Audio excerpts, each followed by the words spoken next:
Hi everyone, this is Emily Leiphart from Art from the Heart. Welcome to our second video for the Too Many Cards video series.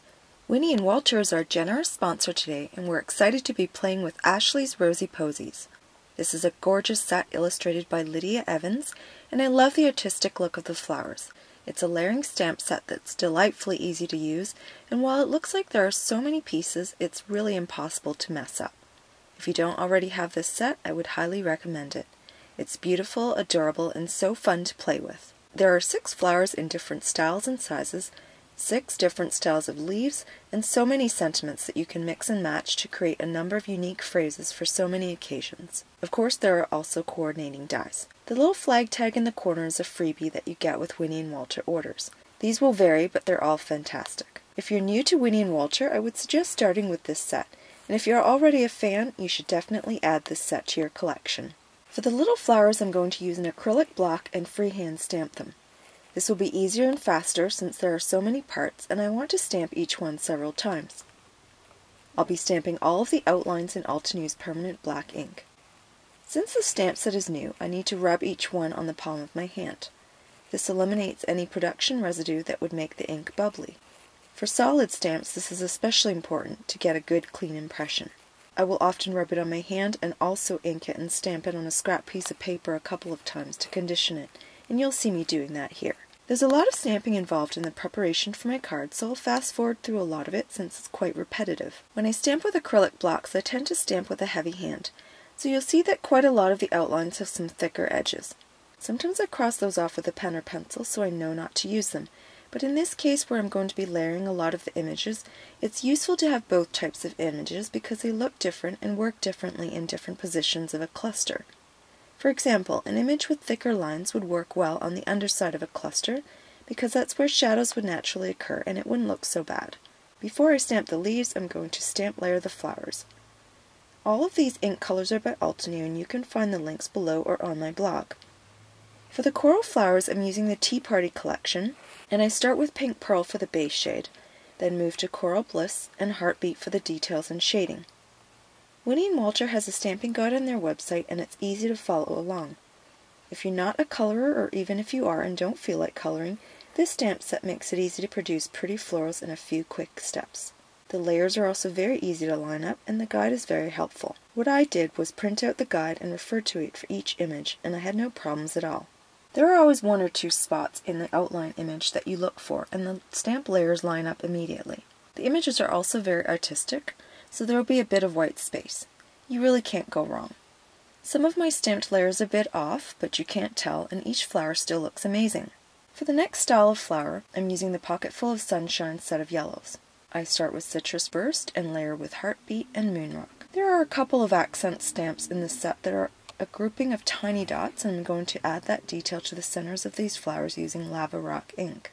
Moving on to the next yellow flower, I'm going to show the stamping for this one because it's very different from the previous flower and more of a layering style like the coral flowers I stamped at the beginning. I use Fresh Lemon, Maple Yellow, and Honey Drizzle. Then I add center details using Coral Bliss and Heartbeat. I would say this was the most difficult flower to stamp, but it's still very easy in comparison to other stamp layering sets. Again, I'm pointing to areas on the image that I'm looking at to line up the next layers.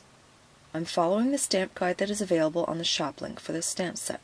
I did try a lighter red on the first flower, but the darker one is more striking against the bright yellows. The little gray flowers are a single layer stamped with Morning Frost ink, and again the stamen are stamped with Honey Drizzle. I'm going to skip the tiny little flower, which is stamped in Pink Pearl and Honey Drizzle to match the first flower. I'm layering with the Green Meadows set, and I'm doing half of each type of leaf in the 2 lighter shades and then the 2 medium shades to provide contrast and depth when assembling the image clusters on my card. This means that 6 types of leaves can look like 12 styles of leaves. The first row is stamped with Sweet Leaf and Just Green, and the second row is stamped with Minty Mint and Sweet Leaf. I use the same combination of colors for half of the next style, and so forth. The leaves are only 2 layers each and very easy to stamp. I'm skipping ahead because watching me stamp 2 dozen more leaves is quite boring. Now I'm ready to start die cutting all of these images, and while that did take a while, it's so fun to have a pile of these gorgeous flowers and leaves ready to assemble.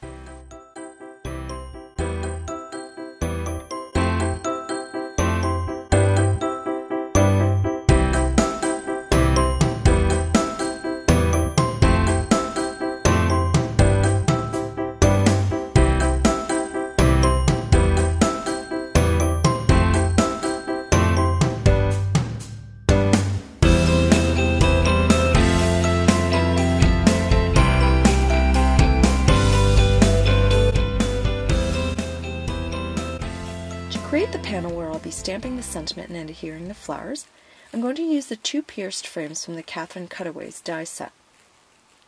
I'm going to cut the panel with the larger of the 2 frames, and then dry emboss with the smaller one for added detail. Here I'm using the Spellbinder's Platinum 6 die cutting machine.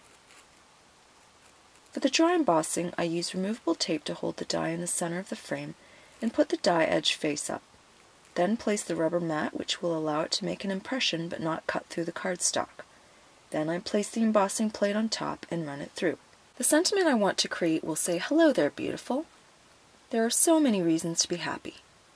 It's a friendship card and an encouragement card. After I center all 4 lines in the MISTI, I remove the top 2 lines so I can stamp from the bottom up. There's no reason you can't stamp from the top or middle. This is just the way I choose to do it. Just like I did with the flowers, I condition the stamp with the palm of my hand before stamping for the first time. I want to accentuate a few of the words, "so many reasons," so I'm going to stamp that in a darker shade of green than the rest of the sentiment. I'm using just green and sweet leaf. I use washi tape to selectively mask off the words I'll be stamping later, and ink up the first 3 words in just green. Then I ink up all of the words in sweet leaf, since it won't matter if the lighter shade of green is stamped on top of the darker shade of previously stamped words. Next, I'm going to position a large scripted "beautiful" and stamp that in 2 shades of coral to give it an ombre look. I stamp the entire word in coral bliss, and then add heartbeat just to the bottom of the word. For the second inking, I'm angling the ink pad against the lid of the MISTI, so I definitely have to wipe away the excess ink before closing the lid in case it smudges on my panel. The word looks so gorgeous stamped this way, doesn't it? Now I can stamp the top line, and again I'm going to use 2 shades of green and selectively mask while I stamp the darker shade. I'm going to partially die cut the word "beautiful" so I can pop up just the top of it for visual interest. This time I'm using a Big Shot with an on-the-edge cutting plate. You can also use the Sidekick cutting plates, which come in different colors.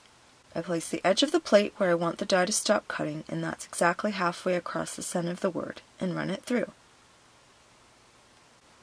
Now you'll see that only the top edge of the word has been cut.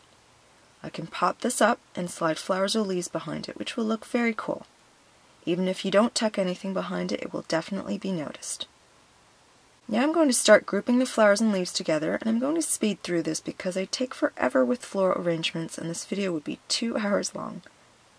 I'm basically picking a few of my favorites from the stamped and die cut flowers and creating a mirror of each grouping in opposite corners of the card. At this point, before doing anything else, I'm going to use glue dots to adhere the parts of the clusters together so they don't shift around too much, and then I can pick up and move the clusters as a unit. I use a knife to pick up the glue dots and slide them under the flowers. I'm only going to share this process for one of the clusters because it takes a while and there's no need to see it 4 times. Next, I use large glue dots to adhere the clusters to the panel.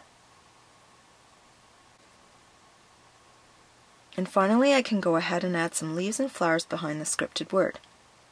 After these tiny pieces are adhered to the panel, I can mount the panel to the card base. But before I do that, I'm going to use Morning Frost to sponge around the edge of the card base to provide a bit of contrast between that and the panel. I'm going to place bits of foam tape behind the scripted word so it pops up. The rest of the panel will be adhered with strong double-sided tape.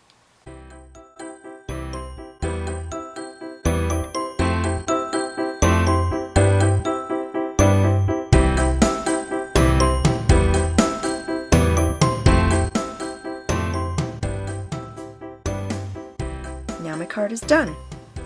You can see the details of the layered flowers and leaves, the partially die-cut word, and the dry embossed frame. There's a lot on this card, but it will be fairly easy to replicate with all of the extra die cuts I have. We're giving away 2 $25 gift certificates to the Winnie Walter store. One lucky winner will be chosen randomly from this video on my YouTube channel, and one lucky winner will be chosen randomly from Kaylin's video for today.